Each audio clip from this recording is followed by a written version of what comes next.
What's up, y'all? It's E the Prophet here to do another video. And this video is going to be called Congratulations to Leon Edwards, the new UFC Undisputed Welterweight Champion of the world. And yeah, I'm going to have to eat a lot of crow in this video. I know I am. Because I told anybody who would listen that Leon Edwards had no chance whatsoever of winning the title at UFC 178. Or 278, I can't even remember which one it was. But yeah, he did it. So, to the Wolf 757, to Enter the Wild, and to anybody else who may have asked me, I was wrong. Y'all guys were right, I was wrong. And I'm more than willing to admit that Leon Edwards proved me wrong, and a lot of other people wrong. And I just want to talk about that fight a little bit, because, you know, I feel that the announcers miss a lot of things. I don't think the announcers are very good in the UFC. So, yeah, I'm flexing a little bit today, y'all. But I don't think the announcers are very good in the UFC. So I'm going to tell y'all a couple of things they didn't quite pick up on. And then I'm going to talk about the incredible amount of bravery and heart that Luke Rockhold showed against Paulo Costa. That was an amazing performance as well. I'm going to tell you, I was all prepared to rip this UFC for real, because I feel like this card just wasn't up to par for a champion the level of Kamaru Usman. But the way that the fighters delivered on the card, especially in the co-main and the main event, it made it all worthwhile. In fact, it kind of reset some things for me. So I'm just going to go ahead and talk about the main event. Leon Edwards knocking out Kamaru Usman in the 5th round to become the new undisputed welterweight champion. And you know, I'm going to tell y'all, let me first say that even though I had picked Kamaru Usman to win, I just knew he was going to win. When I saw how much bigger Leon Edwards was than Kamaru Usman, I thought to myself, man, Usman is about to have some problems with Edwards, because Edwards is a very skilled fighter, and I've never, ever taken that away from him. But to also have that kind of a size advantage. So let me explain to y'all some of the things that led up to Kamaru Usman getting knocked out.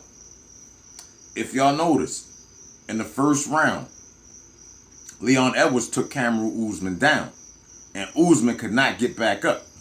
He was held down until the round was over. He held him down for like 2 minutes. Usman could not get back up.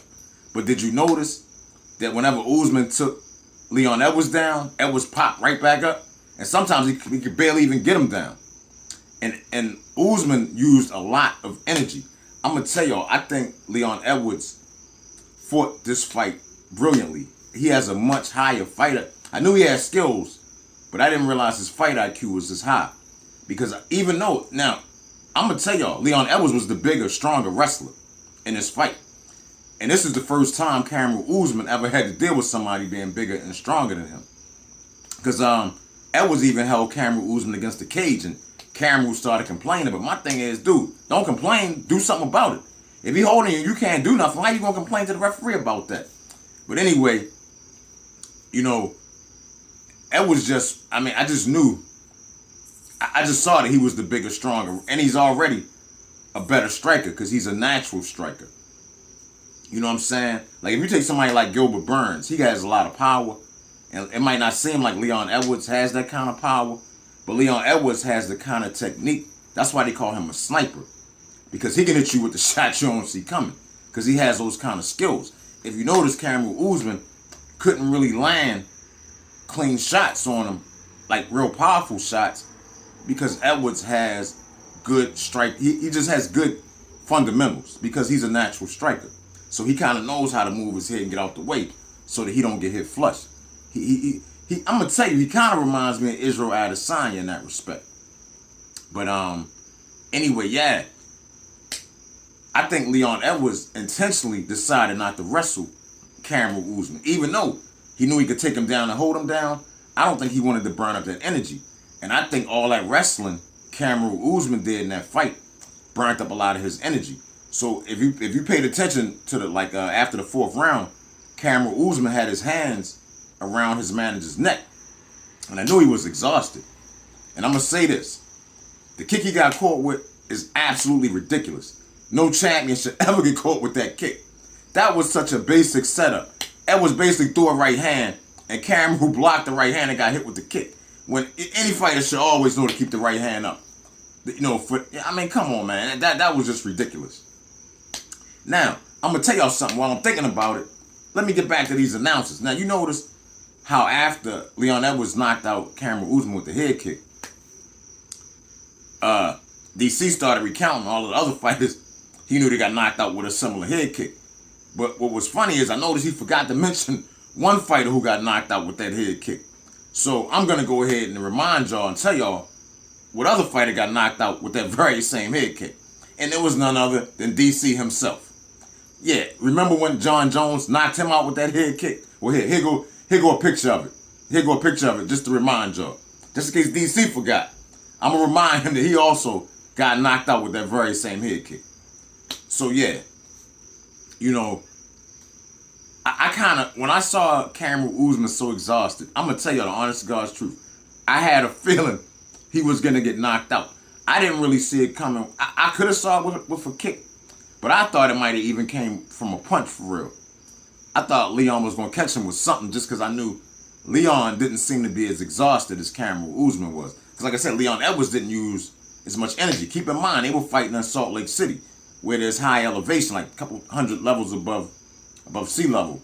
So that means the air's thin. It's harder to breathe. It's hard, very easy. It's easy to gas out, which is what happened to Luke Rockhold, which I'm going to talk about in just a few minutes. But yeah, though, man, much congratulations to Leon Edwards. I got nothing bad to say. I'm going to say this.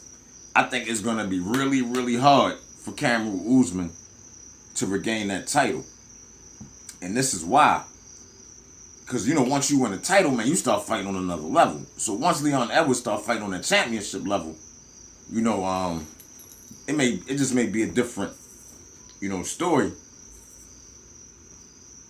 Yeah, I think it's going to be hard. The only way I really see Kamaru regaining that belt is if, I'm showing off, is if he won in a very, very close decision. I think Leon is just too big. And not even just for Kamaru Usman.